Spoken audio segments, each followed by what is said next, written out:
A year after Trump's infamous anti-Mexico rant, Mexican filmmakers cleaned house at the Oscars with Coco and Guillermo del Toro, proving that it's just regular racism, not just the quality of immigrants, that stokes fear in Trump's white America. So last night I watched the Oscars and it got lightly political, but a couple things stood out to me. One, Time's Up and Me Too were highlighted briefly, but showcased the importance of diversity as a mobilizing force behind positive change. The changes we are witnessing are being driven by the powerful sound of new voices, of different voices, of our voices. Two, Common and Andrew Day's performance was awesome as heck. It was pretty powerful, and I think it's the new national anthem now. A president that chose with hate, he don't control our fate because God is great. I'd stand for that. Also, I wasn't super jealous that I wasn't invited to any Oscars parties.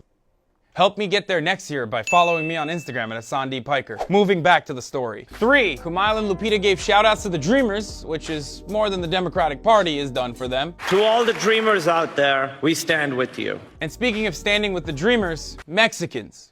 Mexico won pretty big last night. They were winning so much that they probably got sick of it. And I think we should talk about that. Since, you know, when Mexico sends its people, they're not sending their best. They're bringing drugs, they're bringing crime, they're rapists. Listen, they're also bringing monster movies. I don't get this monster movie thing. And all of a sudden, incest is not cool, but when a fish is having sex with a mute human, then it's totally woke. Then it wins best movie. If Ivanka were a mermaid, then perhaps I'd be dating her. Okay, that was cringy. Let's get back to Mexican pride. Guillermo del Toro won Best Picture and Best Director for Shape of Water, and Shape of Water was incredible. Sharp social commentary, compelling performances, a totally unique premise, and visuals that made Avatar look like it was filmed on a flip phone.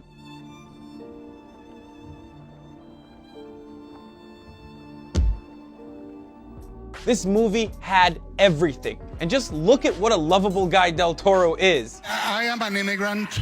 Give him all the awards. Look at how huggable he is. I'd kiss him right on the cheeks if I was there too. I love this man so much. Next, we had the smashing success of Best Animated Feature winner Coco, which is important to note given its unique position as a fully Mexican feature animated movie that highlighted Mexican culture with beautiful imagery. It was released in Spanish and proved to be a box office success internationally. Suck it. It's also important to me personally because I cried like a baby on a date when this song played. Each time you hear a sad guitar, until you're in my arms again.